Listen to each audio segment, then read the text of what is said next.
Welcome back to Metzler's Classics. I know it's been a while since I've been able to post the last video.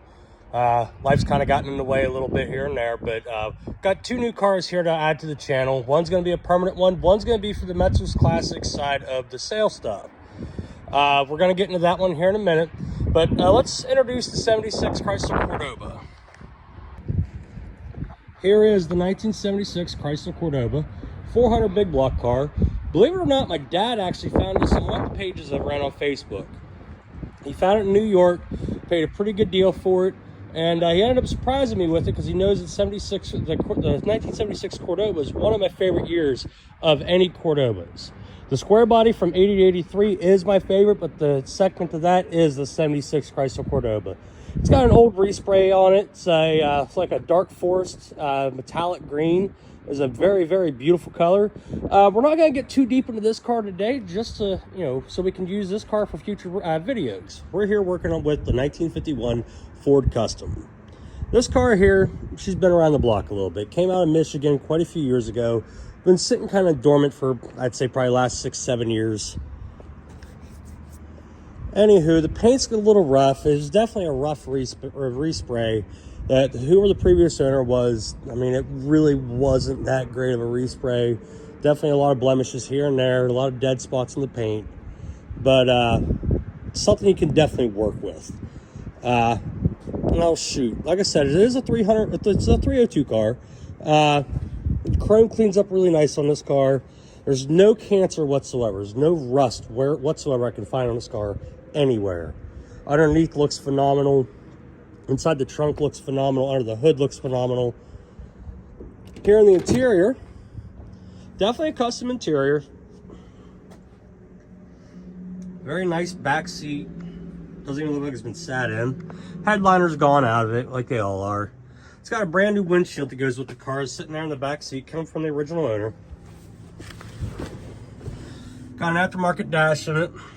What's neat is that these green lights here on either side for your turn signals, they do light up whenever the car is actually looking to turn.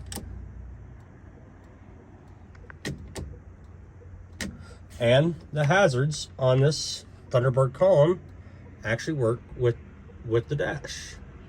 And they work, out here on the car as they should.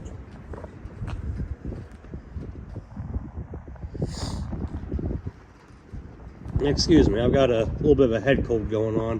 You might hear me sniffling in the background.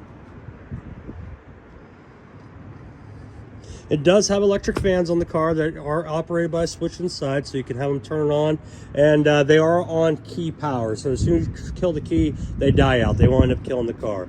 Now, the floor shift in this car is kind of different.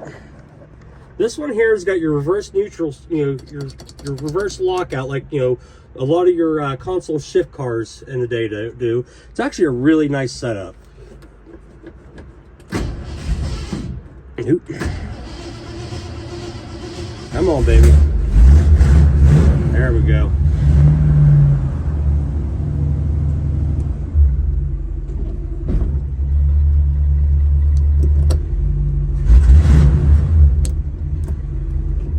And there you go. And then you got, all three gears. First, second, third.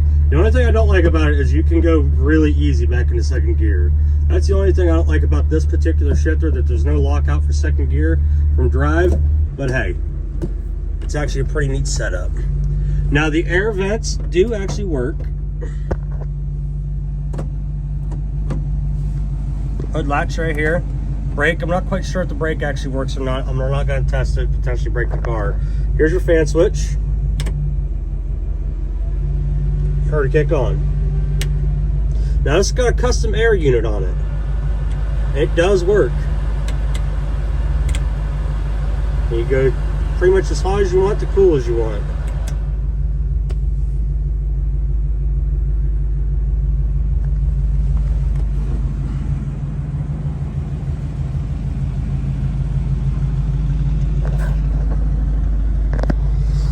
Let's see if we can get a video of this thing revving up.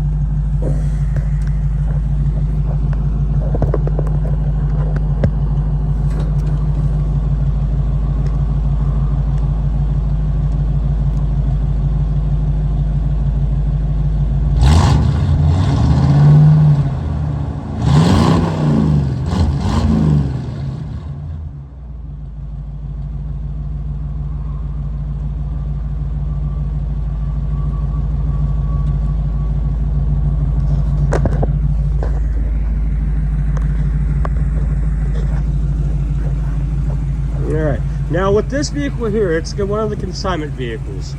This vehicle here, once the approval is set on it, because this car is currently in the middle of a divorce case, as soon as the okay is given on this car will be listed on the website. The website's almost fully done being built. So as of this moment, this car is not for sale, but it will be. Well, shoot, if you guys want to, inquire about some information about it, by all means, reach out, and we'll give all the information. Let's take a look in the trunk here real quick before we take off.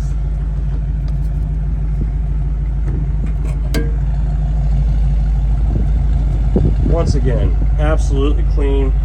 This car's got a locking dipstick in it, so it's an aftermarket dipstick up underneath the hood, so that's the original one, I believe, from the 302. Pretty clean wiring harness. All the gauges on the dash do work. I do truly believe the Holley on this car needs a little bit of adjustment.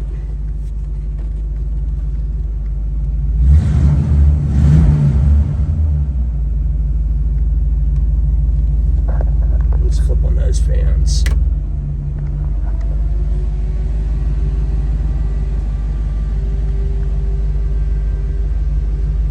Fuzzy nice.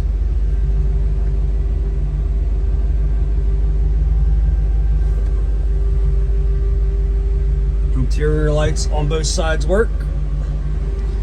This would definitely be a fun project for somebody. Father-son project, father-daughter project, doesn't matter. Being a two-door would be an awesome drag car for a drag and drive event. You ain't gonna make the fastest lap times in the world, but it'd be fun driving this across the country. And on this current build, since this car is actually done its swap and everything, over the last couple of years, this car only has 941 miles on this current build. However many miles the car originally has on it, nobody knows. The guy who currently is involved with it won't give any information on the car, so that's all the more I know. So, anywho, thank you for tuning in to Metzler's Classics. When we come back, you'll be seeing another video on the 76 Cordoba, and also a PT Cruiser is going to be involved with the next video, and also a 75 Charger. So thanks for tuning in. See you next time.